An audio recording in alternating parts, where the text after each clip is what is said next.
Guillermo Manuel Willy, sobrino Berardi. Juan Américo Soca. Luján Alcides Sosa Valdés. Adolfo Isabelino Stromán Curbelo. Óscar Tacino Astiazú. Raúl Néstor Tejera Llobet. Cecilia Susana Piti Trías Hernández. Liber Eduardo Cacho Trinidad Espinosa. José Luis El Flaco Urtasun Terra. Raimundo Aníbal Villaflor Gómez. Wilhelm Kurn Machines. Jorge Roberto Charlita Zaffaroni Castilla. ¿Qué tal? ¿Cómo están? Así empezamos la semana de MBD Noticias, edición central en la pantalla de TV Ciudad, con estas imágenes que nos llevan a la marcha del silencio que se hizo en Montevideo, en este caso en particular, el pasado sábado. ¿Cómo andás, Mariana? ¿Cómo andás, Martín? Muy bien. Después de un fin de semana bastante movilizado en términos populares, con esta marcha del silencio, una de las más grandes que, como decías, no solamente tiene su edición en Montevideo, sino en varias localidades del país, pero este es uno de los temas nada más que vamos a estar compartiendo. También hay varios otros asuntos de interés. Exactamente, que se han ido sumando en las próximas horas. Por ejemplo, les contamos que el senador nacionalista Gustavo Penades comparecerá en los próximos días ante la fiscal de delitos sexuales de sexto turno, que es Alicia Ghione. La magistrada ya notificó al abogado defensor, según confirmó este lunes la fiscalía, y aparte en las últimas horas una nueva víctima declaró ante la sede penal que investiga a Penades por varios delitos sexuales. Sí, denunció que el senador le pagó por actos sexuales cuando era menor de edad. 5 de las 7 víctimas que se presentaron ante la Fiscalía son representadas por el consultorio jurídico de la Facultad de Derecho de la Universidad de la República, y todos los casos coinciden en que el modus operandi se repite. Como decía Mariana, hay mucha información, ya presentamos 2 temas, queda más. Veamos titulares. El gobierno concretó la compra de la planta desalinizadora diseñada por la UTEC. El traslado será por barco y llegará en pocas semanas, dijo el secretario de la Presidencia, Álvaro Delgado. OCE comenzó a repartir agua potable en hospitales públicos. La operativa se inició en el Maciel, que precisa 7.000 litros de agua diarios. Proyecto de archivo especial del pasado reciente que impulsa el gobierno genera controversias a nivel político y académico. El colectivo Todos Somos Familiares La Valleja condenó acciones de policías durante la marcha del silencio que se realizó en Minas. La Asociación de Obreros y Empleados de Conaprole emprenderá juicios penales contra el senador nacionalista Sebastián da Silva y el intendente de Maldonado, el también nacionalista Enrique Antía. La Unión de Exportadores cuestionó el impacto de la prioridad otorgada a la empresa belga Catunasi para operar contenedores en el puerto de Montevideo. Último día del precenso, que se hace vía digital. Ya lo completó más de 48% de la población, lo que representa unos 600.000 hogares y más de 1,5 millones de personas. El Parlamento de Paraguay analiza pedido de desafuero del legislador del Partido Colorado de ese país, Erico Galeano, que aparece vinculado a la operativa del narcotraficante uruguayo Sebastián Marcet. Un grupo disidente de las FARC considera que las decisiones recientes del presidente colombiano Gustavo Petro pueden desatar la guerra y son contrarias a la política de paz total. La selección uruguaya debuta en el Mundial Sub-20 que se lleva a cabo en Argentina. El partido contra Irak se está jugando en el Estadio Único de La Plata. Gracias por estar del otro lado, tvciudad.uy y también a través de la pantalla, y es hora de salir a exteriores. Claro, es momento de los móviles, por lo menos con sus adelantos en el comienzo de la edición de hoy. Primero saludo a Diego Martini, que trae novedades desde Fiscalía. ¿Cómo te va, Diego? Mariana, Martín, ¿qué tal? Muy buenas tardes para todas y todos. Nos encontramos, así es, en la sede de Fiscalía de la calle Cerrito, porque en próximos días va a estar declarando el senador nacionalista Gustavo Penades, quien, recordemos, está de licencia ya desde hace algunas semanas acusado de explotación sexual. Javier Vega, su abogado, fue notificado por parte de la fiscal Alicia Scioni que en próximos días el senador deberá declarar, así que estaremos ampliando con esta noticia. El déficit hídrico genera controles que no se venían realizando en algunos sectores de actividad. Informa a propósito Martín Duarte. ¿Cómo te va, Martín? Es así, Martín, Mariana, buenas noches para ustedes. Sí, la situación del trabajo de los lavaderos está en el foco también de la preocupación por parte de la Intendencia de Montevideo, que está buscando algunas alternativas. Una de ellas se maneja la posibilidad de utilizar agua de pozo para estar brindando justamente soluciones a la cantidad de trabajadores que dependen de su ingreso justamente del trabajo de lavaderos. Estamos aquí en la zona de Avenida Italia y Propios, donde en un ratito le vamos a contar la historia de una familia que hace 4 años vive de esto y este lavadero tan particular que tiene 30 años instalado en este lugar. Muy bien, gracias Martín. Vamos a seguir hablando de agua porque la crisis hídrica es uno de los temas del momento. Vamos a compartir 2 visiones sobre este asunto. Vamos a asegurar el suministro de agua en la zona metropolitana de la calidad que está hoy hasta que las lluvias normalicen la situación. Eso es lo primero. Lo seguimos diciendo y además hay pronósticos de lluvia, además de este poquito que llovió, hay pronósticos de lluvia para la semana entrante.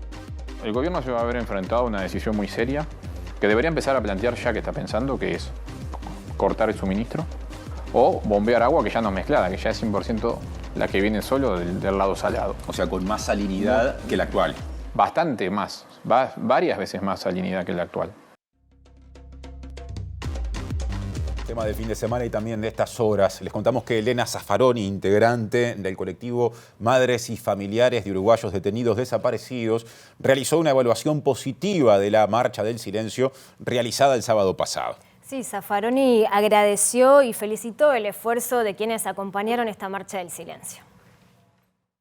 Lo que vemos, como vimos el 20 de mayo, es impresionante porque no solamente es esa multitudinaria movilización en Montevideo, todo lo que se hizo por todo el país, todo lo que veías por los barrios, tanta gente que no va a una marcha pero que hace otra cosa, o que no se expresa, o que yo qué sé, por lo que sea, pero que está de corazón.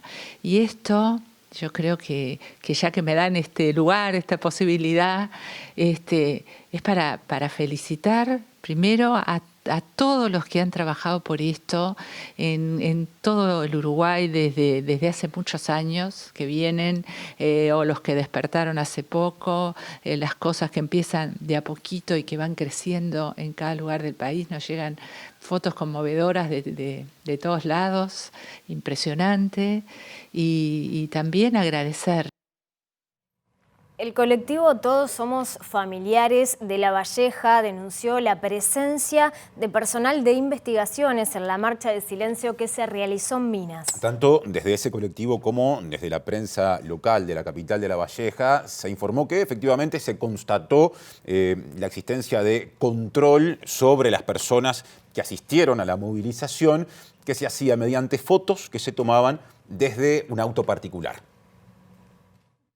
En el comunicado, el colectivo Todos Somos Familiares de La Valleja se pregunta por qué razón el Ministerio del Interior dispuso la intervención de personal de investigaciones en un acto democrático, pacífico y ciudadano y exige una respuesta de parte de esta Secretaría de Estado. El periodista minuano Raúl Bernengo dijo que los agentes consultados le dijeron que estaban haciendo una labor para garantizar la paz y tranquilidad de la marcha. Vi el auto, me lo señalaron, yo comencé a sacarle fotografía desde lejos, con mi teléfono celular. Se acercaron, una de las organizadoras de la marcha de Madres y Familiares se acercó al auto, yo me acerqué también después y me puse a hablar había 3 personas, 3 hombres dentro del auto, que se identificaron como policías de investigaciones de la policía de Minas, y les pregunté qué estaban haciendo ahí, y por qué estaban sacando fotografías. Bueno, me dijeron que estaban haciendo una labor para garantizar la paz y la tranquilidad en la marcha.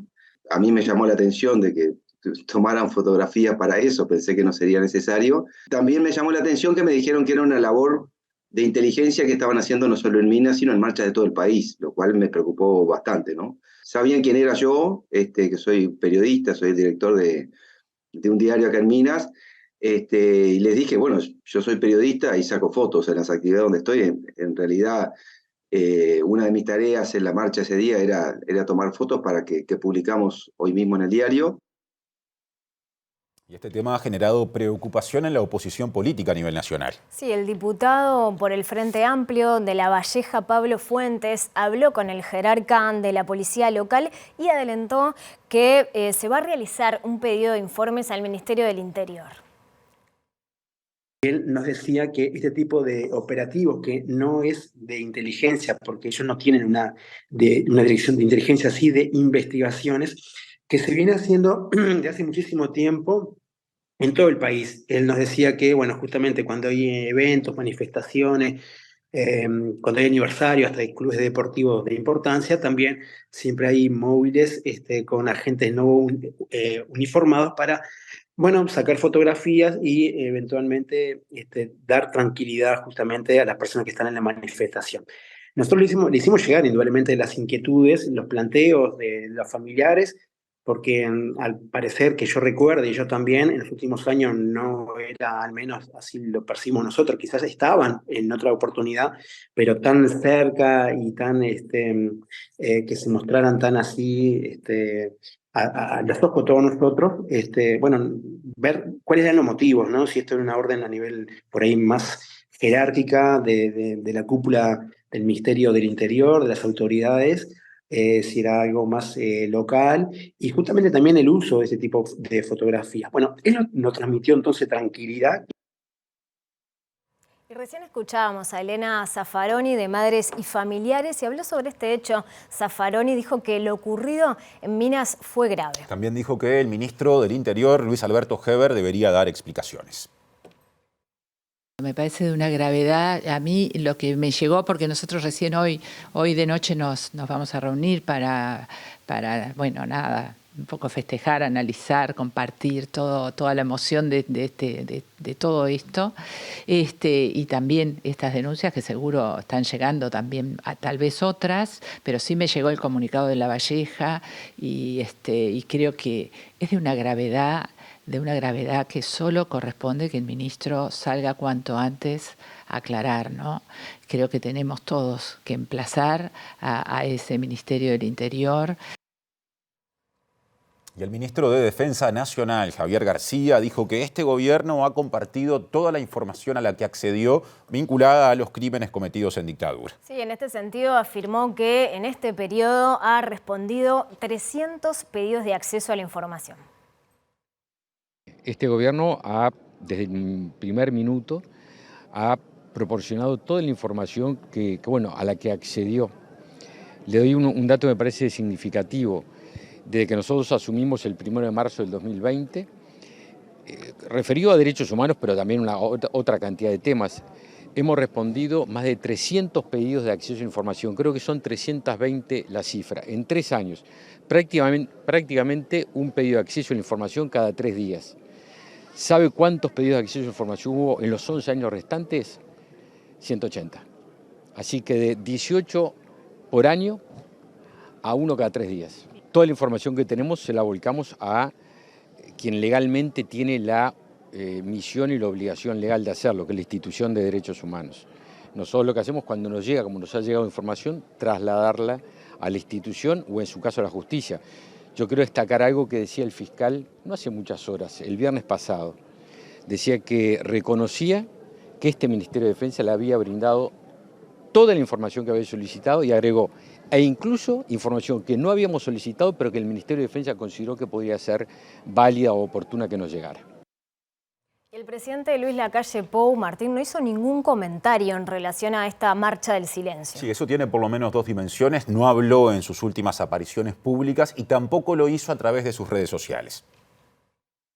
La noche anterior a la marcha, el mandatario concurrió junto a su esposa al aniversario del restaurante Café Misterio en Carrasco, donde cenaron platos de chefs internacionales que se sumaron a la celebración, lo que fue difundido en las redes sociales del local de alta gastronomía. Ayer domingo, la calle Pou participó de los actos en conmemoración de los 140 años de Esilda Polié, donde presenció los desfiles cívico-militar y de caballería gaucha, descubrió una placa conmemorativa en una cabaña Polié y recorrió una expo feria artesanal en ese predio. Allí también se mostró comiendo carne asada, para lo que sacó un pequeño cuchillo de su cintura. Si bien en estos días el presidente no hizo ninguna alusión al reclamo de los familiares por conocer el destino de los detenidos desaparecidos, ni tampoco a la fecha en que se conmemora el asesinato de los legisladores uruguayos Selmar Michelini y Héctor Gutiérrez Ruiz en Argentina en 1976, en el marco del 50 aniversario del golpe de Estado de 1973. En abril sí participó de la conmemoración de crímenes de lesa humanidad históricos cometidos en otras zonas del planeta. En la noche del 18 de abril, la calle Pou estuvo presente en la ceremonia del Día del Holocausto y el Heroísmo, en donde encendió una de las 6 velas que recuerdan a los 6 millones de judíos asesinados durante el Holocausto. En tanto, el 24 de abril participó en el Palacio Legislativo del acto en conmemoración del 108 aniversario del genocidio armenio.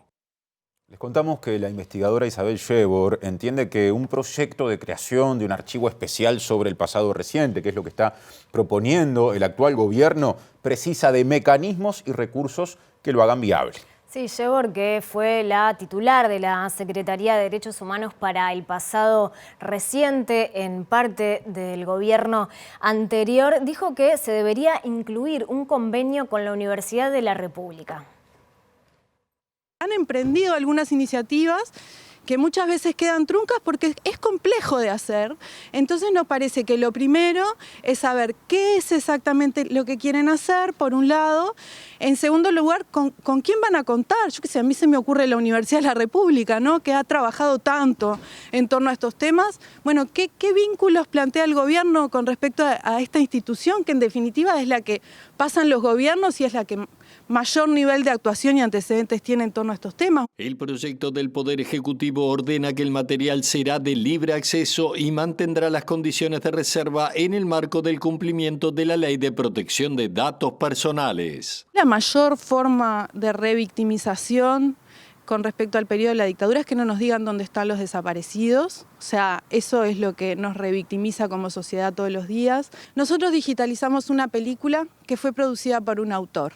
Bueno, entonces hay dos derechos que chocan, ¿no? El derecho del autor y el derecho de la ciudadanía a acceder a esa película. Entonces lo que hace el archivo es pedirle autorización al autor para dar acceso a esa película. Esto es lo mismo. O sea, son mecanismos que encuentran los archivos para proteger los derechos particulares de las personas y dar acceso a la información que contienen. Esto forma parte de nuestro trabajo, o sea, de nuestros saberes.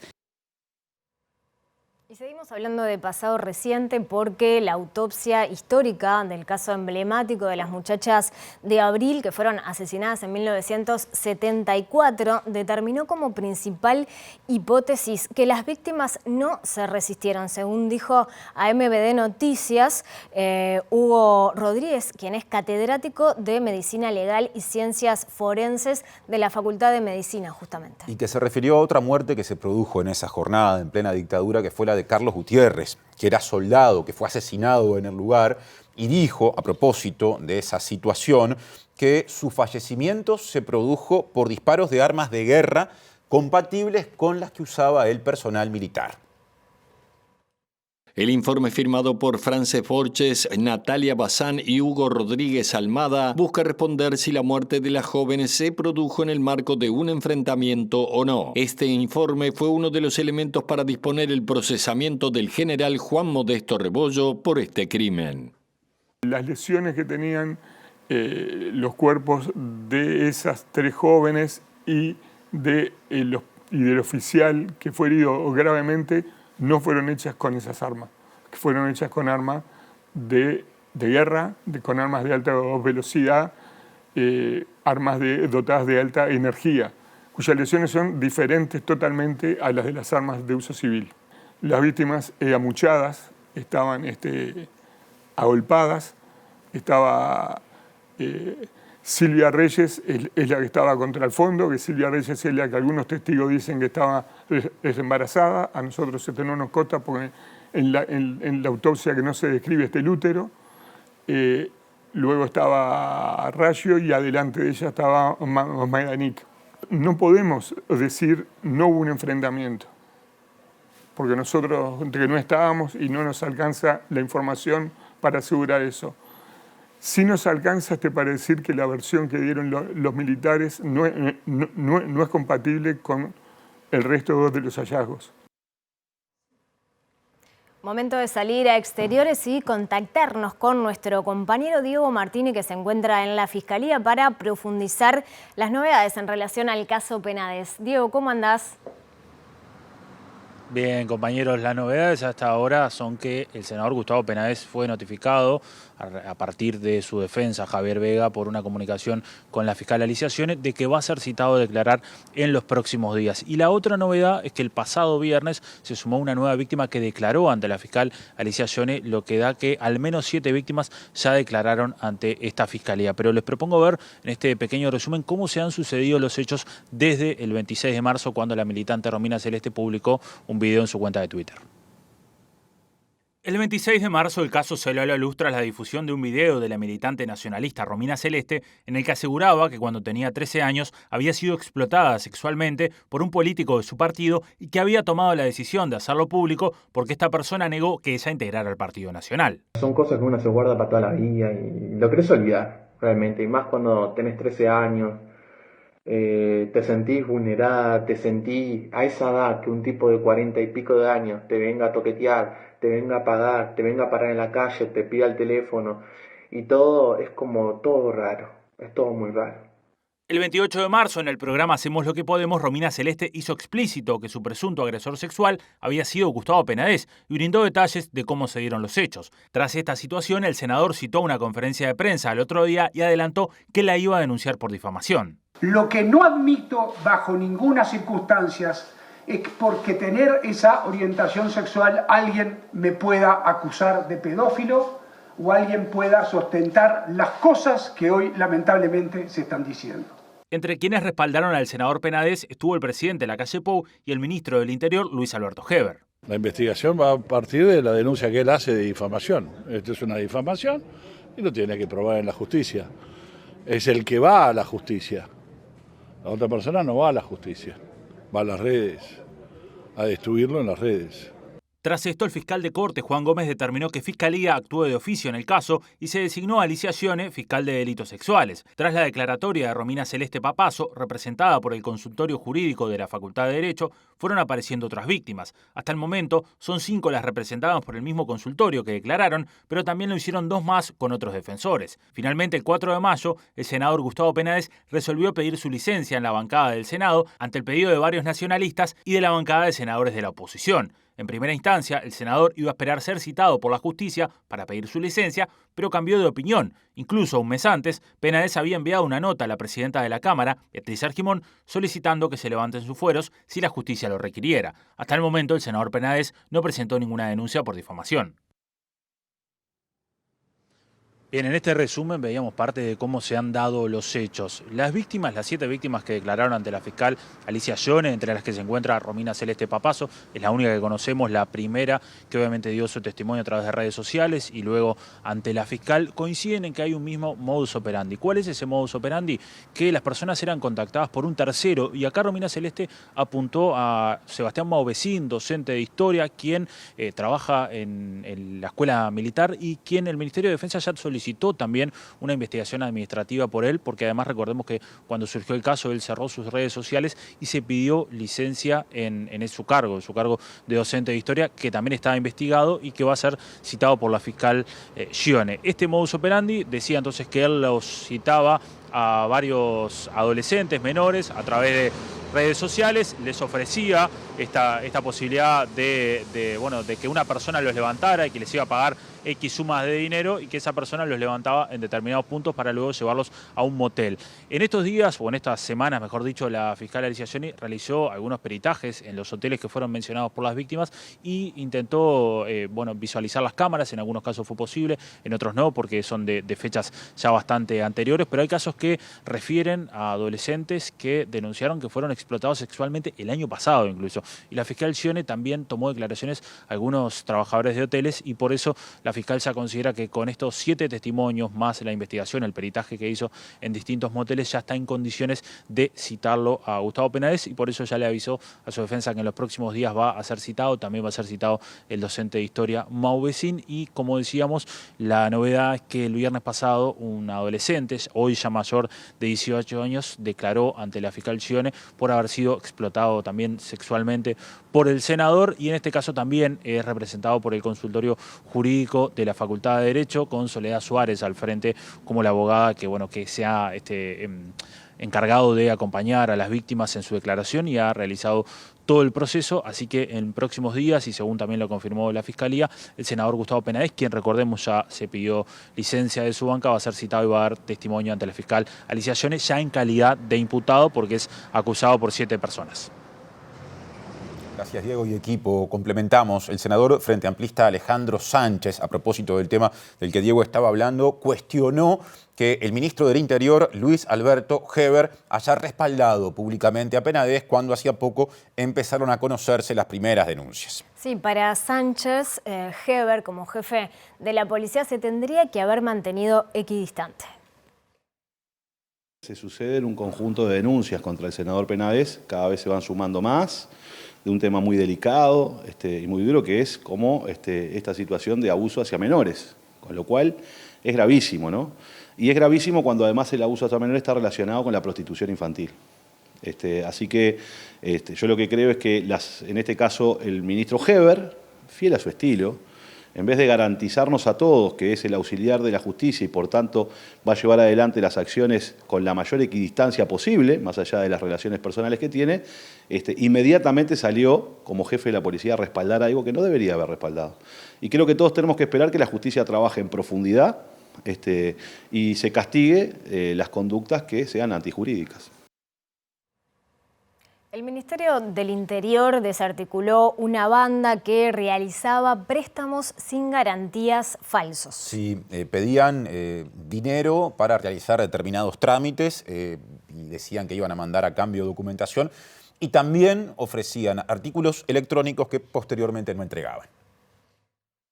Según informó el Ministerio del Interior en un comunicado, fueron condenadas 19 personas que integraban esta banda. Los implicados conformaban una banda entre pares o familiares que con sus estafas recaudaron 5.821.000 pesos y giraron al exterior 473.693.000 pesos y 2.740 dólares, la mayoría a Colombia. Se trata de 9 hombres y 10 mujeres que fueron capturados entre Montevideo, Maldonado, Colonia, San José, Tacuarembó y Canelones. El delito condenado fue de asociación para delinquir con concurrencia fuera de la reiteración, con un delito continuado de estafa, todos con la pena de libertad a prueba por periodos que van desde los 6 a los 12 meses. La investigación del caso estuvo a cargo de la Dirección General de Lucha contra el Crimen Organizado, Interpol y la Fiscalía de Jung, tras recibir casi 100 denuncias por estafa que fueron presentadas entre diciembre de 2020 y junio de 2022. En todos los casos se repetía el mismo modus operandi. Se ofrecían préstamos que no requerían de garantía y que apuntaban a personas que no podían acceder a otros préstamos por estar con antecedentes de malos pagadores. Según el Ministerio, esta operativa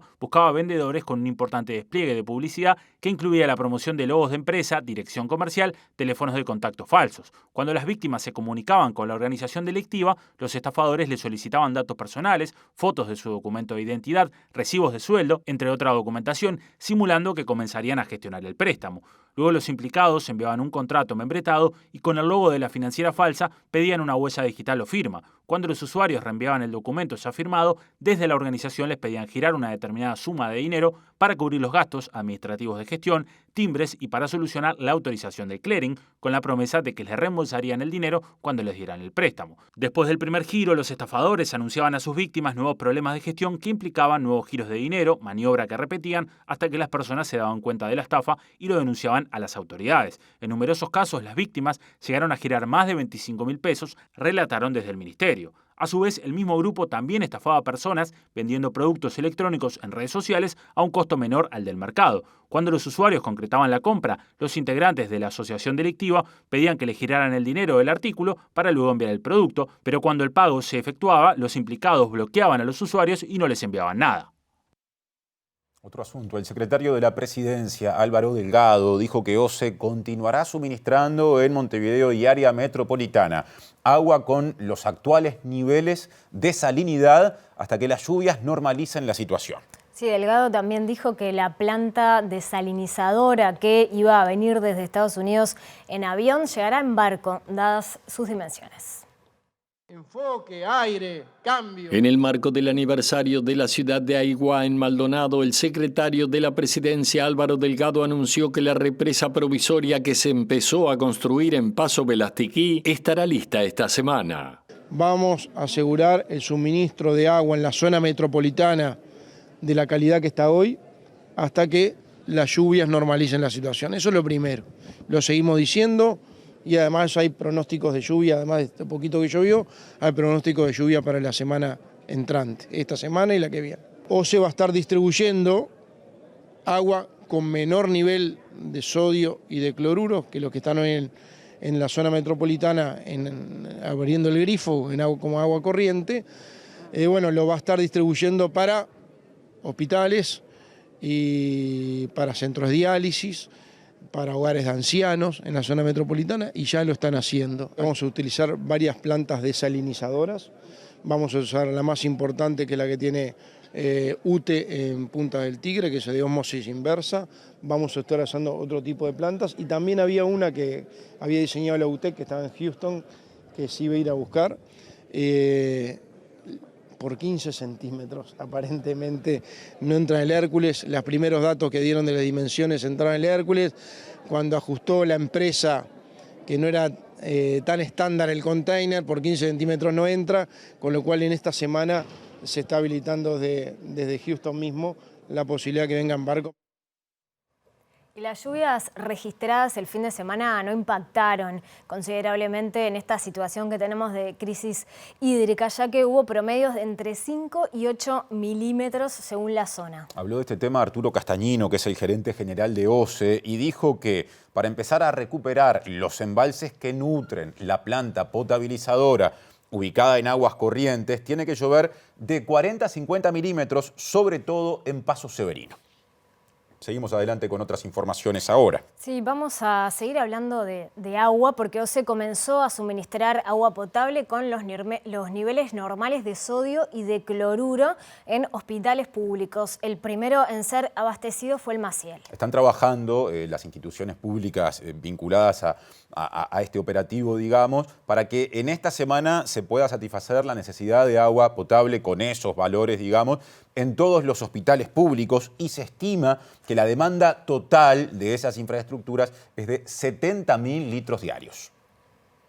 Este martes será el turno del Centro Hospitalario Pereira Rosell, que requiere 10.000 litros por día. El Hospital Español recibirá 20.000, el San Bois entre 5 y 7.000, el Pasteur 10.000 litros de agua diario, el Piñeiro del Campo 5.000 litros, el Instituto del Cáncer requiere 4.000 litros de agua por día, el Instituto Nacional de Ortopedia y Traumatología recibirá 15.000 litros de agua y Cotolengo masculino 5.000 litros por día. También se encuentran dialogando con el Hospital de Clínicas. Camiones de la Gerencia de Contexto Crítico y Emergencia van hasta la planta de Costa Azul, levantan el agua y la traen según la necesidad de cada hospital, ¿verdad? Recién hoy se empezó con el Maciel y bueno, se está viendo toda la estructura de todos los hospitales para poder lograr con tanques y la infraestructura de cada local para poder suministrar el agua que precisan para el consumo humano. Hay que aclarar también que esta es agua potable, agua que tienen que tener los pacientes para consumir o para hacer la comida o para los trabajadores, entonces tiene que ser una instalación independiente. Entonces estos días lo que están haciendo es tratar de armar esa logística para que puedan llegar los camiones y descargar esa agua, ¿verdad? En Canelones, la región centro ya está abasteciendo todos los hospitales públicos en lo que es en Canelones, en la zona metropolitana, ¿verdad?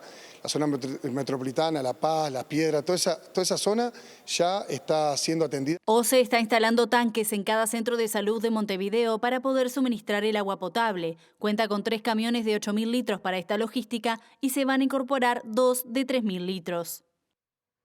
Nos vamos del estudio al contacto con Martín Duarte, compañero que se encuentra allí en Propios y Avenida Italia. Algo adelantaste, Martín, en relación a la situación de los lavaderos. ¿Qué es lo que nos podés contar?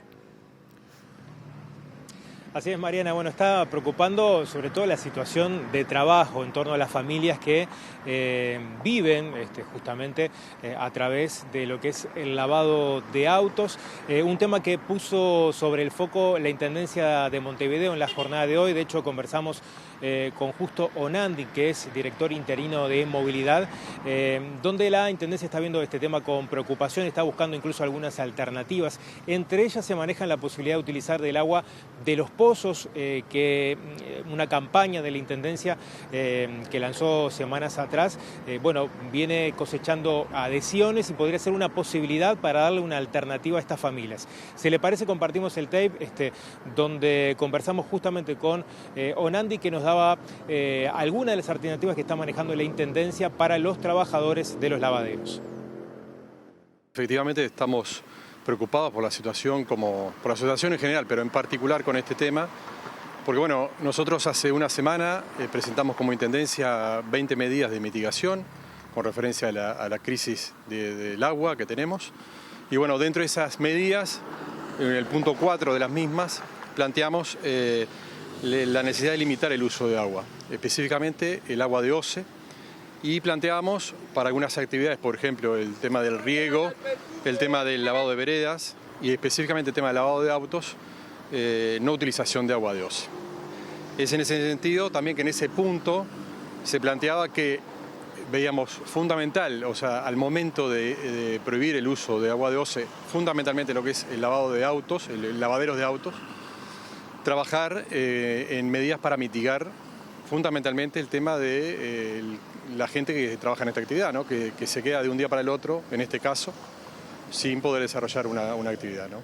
Bueno, hay una cantidad importante de lavaderos irregulares y también regulares. En el caso de los regulares pensamos que puede haber alguna alternativa con respecto al tema de suministro de agua. Nosotros estamos haciendo una campaña que viene a buen ritmo con respecto a vecinos y vecinas e industrias también que ceden pozos de agua para utilizar en esta emergencia. Y bueno, de esa agua hay agua que es bebible, que podrá ser bebible, y agua que podrá ser utilizada en otras actividades. Pensamos que una de las actividades que se puede llegar a suministrar agua no bebible puede ser esta. Es en el caso de los regulares, y bueno, en el caso de los lavaderos irregulares hay que controlarlos, hay que ayudarlos a regularizar, pero también hay que suministrarle el elemento para que en esta etapa puedan subsistir, debido a que es su sustento diario, ¿no? Bueno, le decíamos que estamos aquí en la zona de Avenida Italia y Propios, este lavadero que tiene una historia de alrededor de 30 años. Hace 4 que esta familia que componen Natalie y Pablo lo llevan adelante. Ellos fuera del aire me decían, bueno, es una situación bastante parecida a la que atravesamos en la crisis del coronavirus, ¿no? De la pandemia en torno al trabajo y las alternativas justamente que hay sobre el tema. Bueno, Natalie, ¿cómo están viviendo esta situación de controles? ¿Han tenido controles en el lavadero?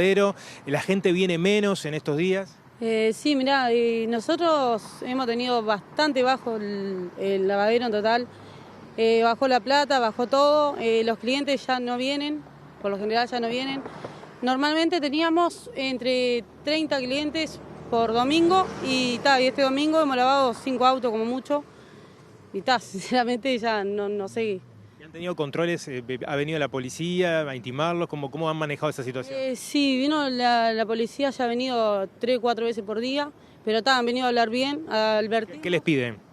No, nos piden los documentos para advertirnos que tenemos que cerrar por el tema del agua, pero nosotros cerramos y le explicamos que tenemos 4 criaturas, que tenemos que... Mirá, tengo 2 nenes que sufren de asma, una que sufre de presión alta. Sinceramente el agua no se puede usar y la tenemos que comprar, así que trabajar tenemos que trabajar. Justamente ese es uno de los temas que están reclamando. De hecho, ayer hubo una movida porque, bueno, están buscando alguna otra alternativa, o sea, porque de hecho el trabajo ha bajado y si se les impide justamente trabajar por el tema de la crisis hídrica, está complicado también para ustedes, ¿no? Que dependen exclusivamente de esto. Claro, sí, obvio, para nosotros se nos complica mucho los que tenemos lavadero. Nosotros nos enteramos por medio de la tele, del piquete que hubo, si no, iríamos hasta ahí porque nosotros también trabajamos de lo mismo y necesitamos trabajar, si no, no. La plata no da, tenemos muchos niños y es... Me comparabas esta situación como con la pandemia. Claro, yo hice una sugerencia en el sentido de que para nosotros es como si hubiese vuelto la pandemia para los que tienen lavadero. Porque es a lo que nos están cerrando los lavaderos y quedan muchas familias sin trabajo. Es más o menos como cuando pasó lo del COVID. Bajó disminuyó el trabajo, la gente se empezó a enloquecer y lo mismo es para la gente de los lavaderos. Capaz que la gente que tiene trabajo, que puede mantener, que tiene un sueldo legal, bien, para ellos se le hace diferente, más fácil, pero para nosotros que somos trabajadores así, se los recomplica. El día de hoy, por ejemplo, ¿cómo cierran la jornada? ¿Con cuántos lavados tienen cuantificado más o menos? No sé, porque nosotros, ahora que no están viniendo los clientes que tenemos nosotros, esa suerte y verdad. De repente te puede entrar un auto como lo ves acá atrás, como de repente no te puede entrar ninguno, como capaz que más tarde te entran 2 o 3. Estamos ahí, a suerte y verdad, a lo que pase durante la noche, ¿viste? Bueno, les agradecemos mucho el tiempo, mucha suerte. Dale, muchas gracias. Bueno, compañeros, esta es la situación en uno, ¿no? Se calcula por parte de la Intendencia que hay alrededor de 250 en lavaderos en situación regular, más los irregulares, y bueno, en este caso una familia que depende exclusivamente de este trabajo justamente para parar la olla, como se dice. Gracias, Martín y resto del equipo. Les contamos, cambiando de tema, que la intendenta de Montevideo, Carolina Cose, dijo que tiene un vínculo de respeto con el presidente de la calle Pou. Sí, en entrevista con La Nación Más, medio argentino, afirmó que, más allá de estas características que comentabas, el gobierno nacional no tiene un rumbo estratégico. ¿Cómo se lleva con el presidente de la calle Pou? Bien, digamos. Opinamos distinto, gobernamos distinto. Pero me llevo bien. ¿Lo respeta? Tenemos una relación de respeto, sí. Acá hay cierta admiración por él. Es muy buen comunicador, es una persona simpática, hace reír. ¿Es eficiente? Yo no comparto cómo está gobernando el Uruguay en este momento. ¿Por qué? ¿Qué particularmente no comparte? Bueno, varias cosas. ¿La más importante? El retiro del Estado de la sociedad. Arreglate como puedas. Eso no lo comparto. ¿Eso cree que está primando en la gestión de él? Ahora tenemos una crisis del agua donde las que están tomando acciones, la primera que tomó acciones y que está dándole agua a las policlínicas, a los hipertensos, a los lactantes para que preparen el complemento es la Intendencia de Montevideo. ¿Usted cree que el gobierno no está actuando como debería frente a la crisis? Creo que está mal manejando una crisis sin transparencia, no hay información. No hay información. La información es la que está publicando la Intendencia, que analiza las canillas de sus policlínicas con nuestros laboratorios. No hay un rumbo estratégico, no sabemos qué va a pasar con la matriz productiva. No comparto que se genere una reforma de la seguridad social sin considerar cuál va a ser el futuro del trabajo. Entonces están en desacuerdo de aumentar la edad jubilatoria. Pero es que eso es menor, porque en realidad están haciendo una reforma previsional que no tuvo en cuenta, ni discutió, ni pensó de qué van a trabajar los uruguayos en 5 años, en 10 años, en 20 años. Y el expresidente José Mujica explicó por qué apoya a Yamandú Orsi de cara a las próximas elecciones. Esto también lo dijo entrevistado por un medio de comunicación argentino, en este caso por otro medio, C5N, donde además destacó las que entiende son las fortalezas de su fuerza política.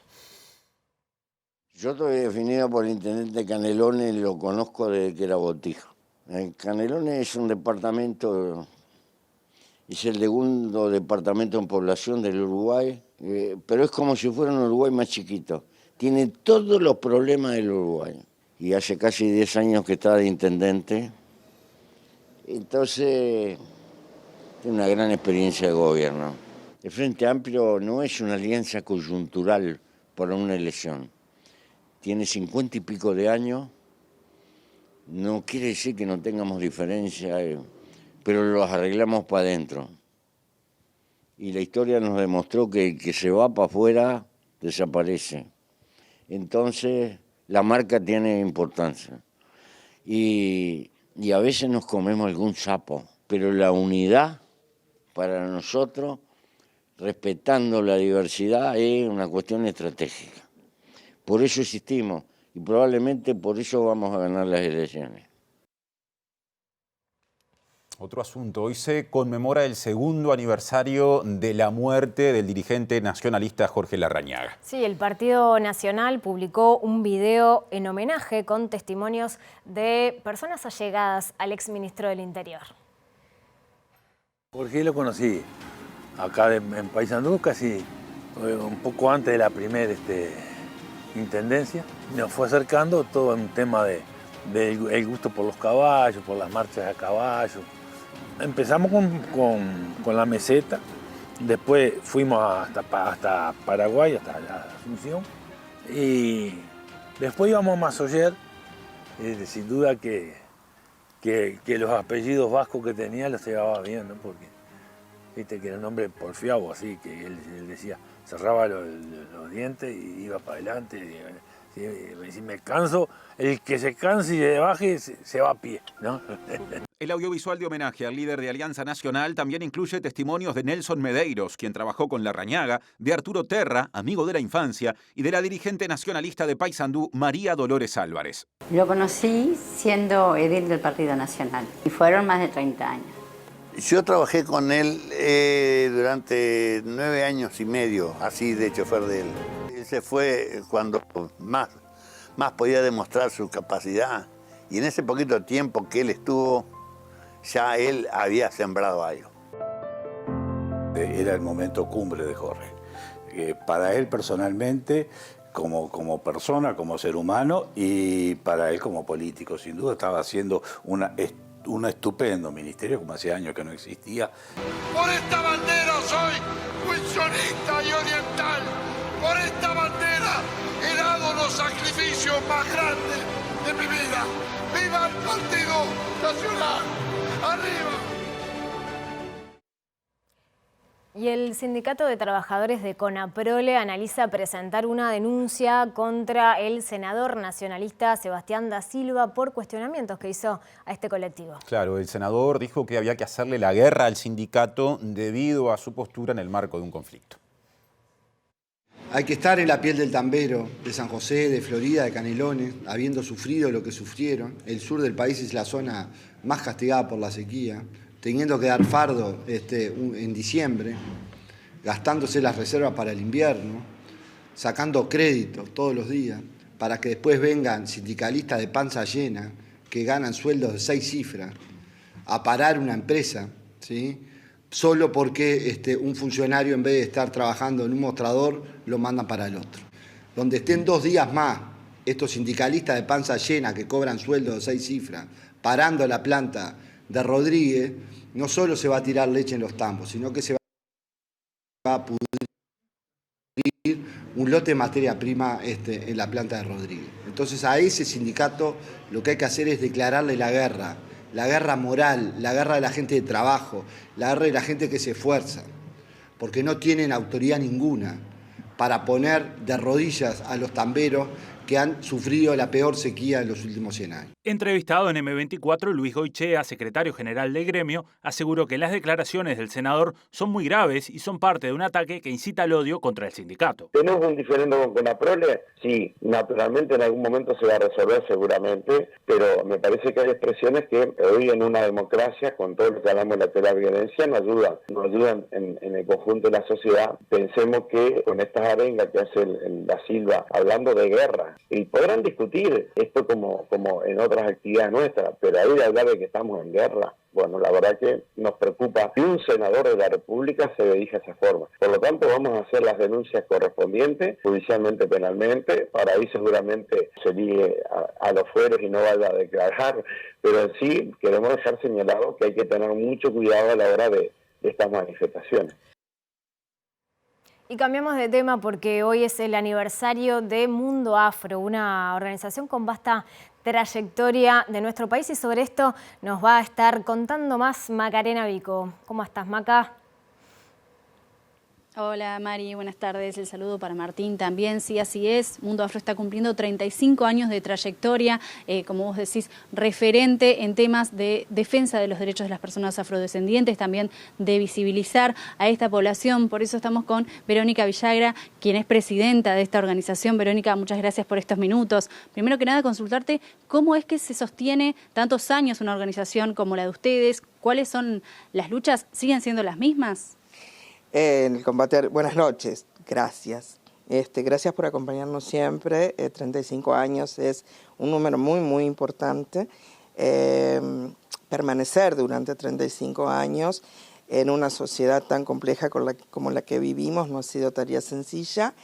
El racismo va mutando indudablemente y nosotros lo seguimos combatiendo desde los distintos lugares y bueno, y repensándonos a modo permanente de cómo incidimos y cómo trabajamos en el para adelante. Básicamente quiero 2 o 3 cosas. Primero, agradecer a aquellas personas que tuvieron la idea y sintieron la necesidad de la construcción de esta herramienta como es Organizaciones Mundo Afro. Agradecer a los compañeros que tuvieron la constancia y la actitud porfiada del seguir adelante en el entendido de que esto es valioso y que es necesario para una sociedad más justa y más equitativa, donde necesitábamos muchísimo de la vulnerabilidad y donde hemos incidido desde el punto de vista del Estado y políticamente grandemente en estos 35 años. Agradecer a todos los compañeros directivos, al compañero que hoy tuvo la felicísima idea de hacer un podcast, creo que se dice así, celebrando nuestros 35 años, y en realidad es en base a montones de aciertos, de desaciertos, y bueno, y lo fuimos transitando como fuimos pudiendo, pero siempre con el objetivo claro y generando de algún modo una doctrina o un dogma que hace que tengamos una corriente de pensamiento, una escuela, decía una compañera hoy, y le agradezco el término porque creo que es así, porque además Mundo Afro ha sido semillero de otras organizaciones del colectivo afro-uruguayo, y bueno, y tratamos de generar sinergias con todos y todas. Bien. ¿Cuáles son los mayores desafíos que hoy vive nuestra sociedad bueno, es una pregunta un poco amplia, pero para afrontar la discriminación y el racismo que persiste en nuestro país? Claro, estamos en un momento donde se ha complejizado un poco más todo, donde tenemos focos neonazis en Latinoamérica, donde el respeto por la existencia del otro no lo vemos plasmado en la cotidianeidad, donde la vulnerabilidad es más vulnerabilidad que hace unos años, porque hay menos oportunidades de políticas y menos oportunidades de aproximación y de algún modo del encuentro del otro y de reconocer la existencia del otro como valioso. ¿Qué mensaje podrías dar justamente en estos 35 años para aquellos que nos están mirando, para la población afrodescendiente uruguaya, pero también para todos, teniendo en cuenta que somos todos parte de esta sociedad, que debe convivir? Sí, en realidad Mundo Afro es una organización integracionista, no es una organización exclusivamente para afrodescendientes. Para nosotros, nosotros contribuimos a una sociedad en su conjunto, somos necesarios por eso, porque coexistimos en esa sociedad, y bueno, y esto se hace entre todos y todas. Eso por un lado, y bueno, y por otra parte es tirar una idea esperanzadora. En estos años creo que hemos sembrado mucho, pero hemos recogido mucho, y que hemos puesto un tema sobre la mesa que antes de Organizaciones Mundo Afro, como tema en tanto política pública y política de equidad, no existía. Y bueno, y se va de algún modo transmitiendo a otros y otras que toman el guante y nos acompañan en esto. Bien, Verónica, muchas gracias por estos minutos y bueno, acompañarlos siempre en esta lucha que lleva 35 años más y bueno, acompañarlos desde el lugar que podemos. Muchas gracias, de verdad que muchas gracias por estar siempre. Bien, muchas gracias, compañeros, seguimos con ustedes. Muchas gracias, Macarena. Les contamos que mañana habrá paro de 24 horas del sindicato de secundaria, de docentes de secundaria de Montevideo, en el marco del comienzo de las citaciones, ¿no?, llamados a declarar debido a la situación del Liceo IABA. Sí, las citaciones se deben a investigaciones administrativas luego del sumario y separación del cargo del director justamente de este centro educativo. Las citaciones no llegaron por escrito, fueron comunicadas verbalmente, con lo cual no tenemos demasiada información sobre exactamente qué es lo que se cita. Sí que es por el sumario al director y por alguna investigación administrativa. Bueno, nosotros seguimos reclamando que se retire la sanción al director y entendemos que estos son pasos concretos en avanzar en este proceso de sumario que inicia la administración. Y bueno, en el contexto de que no hay una negociación colectiva en ningún sentido y tampoco en el caso de la situación del IABA. No hay un diálogo abierto, no hay negociación colectiva en el caso con las autoridades, no la tenemos nosotros como docentes y como sindicato, tampoco la tienen los estudiantes que han venido ocupando la semana pasada y que bueno, ni siquiera las autoridades se presentan en los centros educativos y lo que planteamos es eso, ¿no? La necesidad de responder a los reclamos que se están haciendo. En el caso de ADES es un paro de 24 horas en Montevideo y también para ATES, la Asociación de Funcionarios, porque también hay funcionarios citados. La Asociación de Trabajadores de Educación Secundaria también realizará un paro, pero será parcial de 8 a 13 horas. Docentes y funcionarios van a concentrarse en apoyo a las personas citadas en las calles Juncal y Rincón, donde se ubica la División de Jurídica de Secundaria. Presenta Mercado Agrícola de Montevideo, en el corazón de un barrio donde late la ciudad. Mercado de Historias. Mercado de Historia.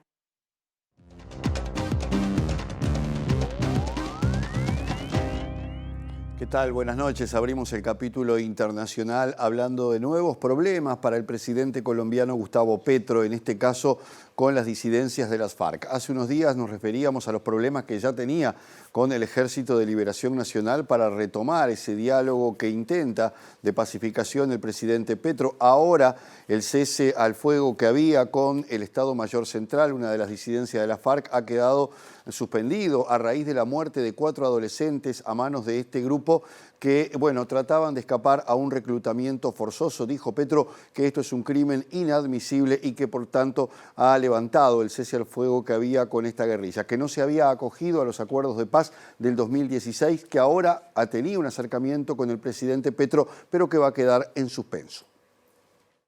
Después de que se conociera el asesinato de los menores, el gobierno suspendió el cese al fuego bilateral en 4 departamentos del país que tenía con el Estado Mayor Central, concretamente en el Meta, Caquetá, Guaviare y Putumayo, aunque la medida continúa vigente en otras zonas, por lo que el mandatario alegó que un cese al fuego implica cese de hostilidades a la población civil.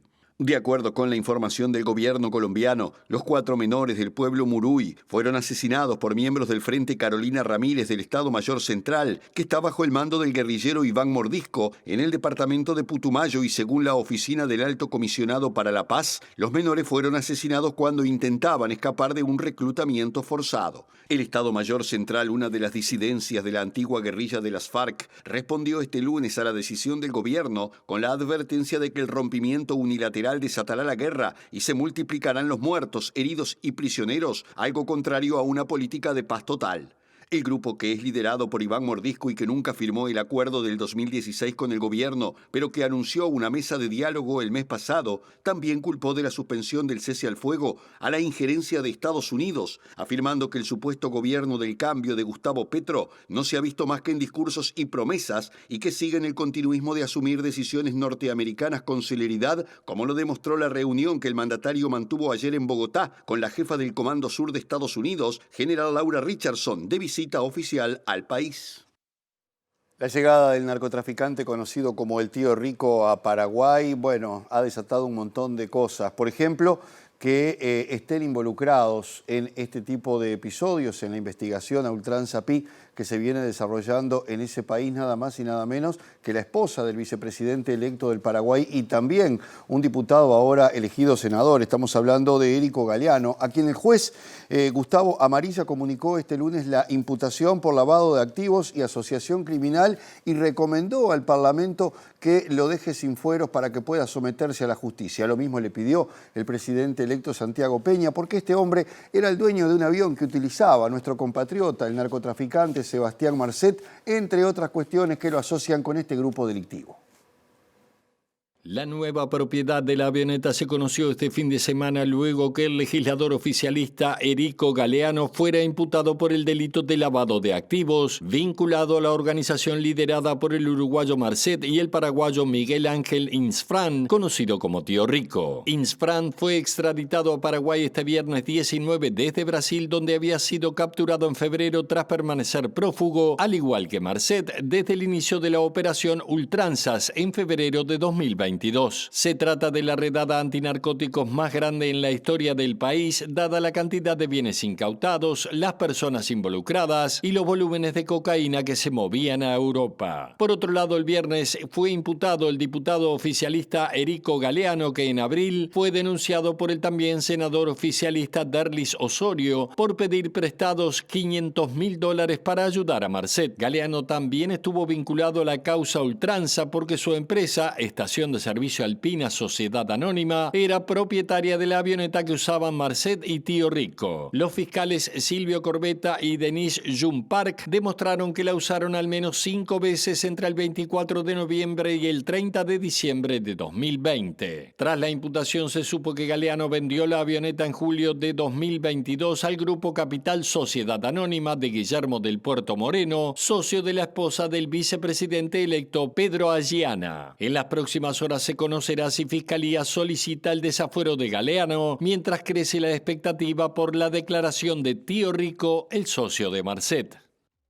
Estamos a poquito de irnos, pero antes vamos a hablar de deportes porque ganó la Sub-20 en el Mundial. Es cierto, debutó Uruguay con victoria 4-0 en el Mundial de esa categoría justamente que se disputa desde hace bien poquito en Argentina. 4-0 contra Irak fue la victoria del equipo uruguayo en este partido que tuvo como futbolistas de Uruguay anotadores en el equipo que dirige Broly a Matías Zabaldo, que hizo el primer gol cuando iban 38 minutos. Andrés Ferrari anotó a los 48. Hubo un gol en contra de un futbolista iraquí para el tercer gol a los 62 y Alan Maturro a los 92 redondeó con el 4-0 definitivo. Y el próximo partido de la selección va a ser este jueves a las 15 horas ante Inglaterra en La Plata. Ahí nos quedamos viendo una de las imágenes de los goles de la jornada. Veíamos el primero. Volvemos a piso, por favor, para seguir hablando de deportes. Les contamos que también hubo en las últimas horas una muy buena nueva actuación de Luis Suárez en su equipo Gremio de Porto Alegre, que le ganó el clásico gaúcho 3-1 a Inter y hubo justamente un gol del futbolista uruguayo. Sí, Suárez marcó el primer gol en un partido en el que también jugó el volante uruguayo Felipe Carballo. Y que se quede tranquila la gente de Gremio que en todos los clásicos que jugué, en todos hice goles. Dobrou a marcação, voltou, arrumou, bateu pro gol! Aço, gol!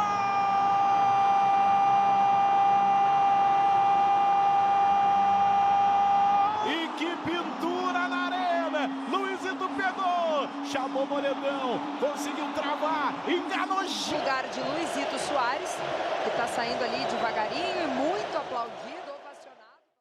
Antes de irnos, repasamos el pronóstico del tiempo. Sí, a ver si aparecen las anunciadas y esperadas lluvias, ¿eh? Vamos a compartir el pronóstico de Inumet. Mañana va a estar algo cubierto, martes 23 de mayo, 15 grados la temperatura mínima y 24 la máxima. Y distinto lo que se espera ocurra el próximo miércoles 24 de mayo, porque las esperadas lluvias mencionadas por Mariana, como se preveía, parece que vienen nomás. Por lo menos eso es lo que dice Inumet, que para capital y cercanías dice que por la mañana ya habrá precipitaciones aisladas y por la tarde y la noche cielo nuboso cubierto con precipitaciones y tormentas aisladas. Mínima para el miércoles 17 grados, máxima 23. Parece que las lluvias se mantienen el jueves 25 de mayo, así lo esperamos también. 16 va a ser la temperatura mínima y 24 grados la temperatura máxima. Y estamos llegando al final nomás, así que nos queda, como siempre, Mariana, a esta altura la invitación a que estén mañana a la misma hora y a que se queden en la pantalla de TV Ciudad. Porque viene el lado B, entrevista política partidaria, podemos decir, adelantando un poquito más. Y después la letra chica con el tema del agua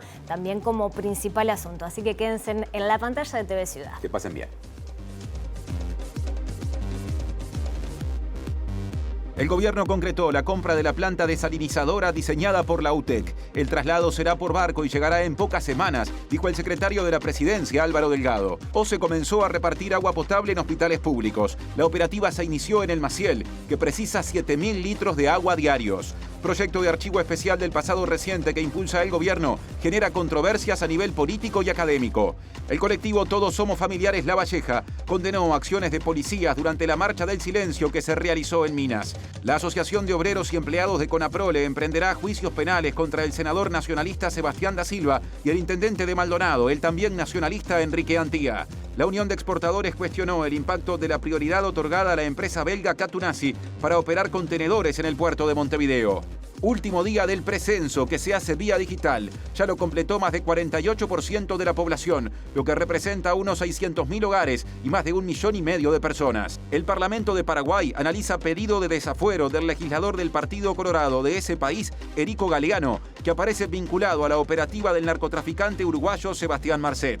Un grupo disidente de las FARC considera que las decisiones recientes del presidente colombiano Gustavo Petro pueden desatar la guerra y son contrarias a la política de paz total.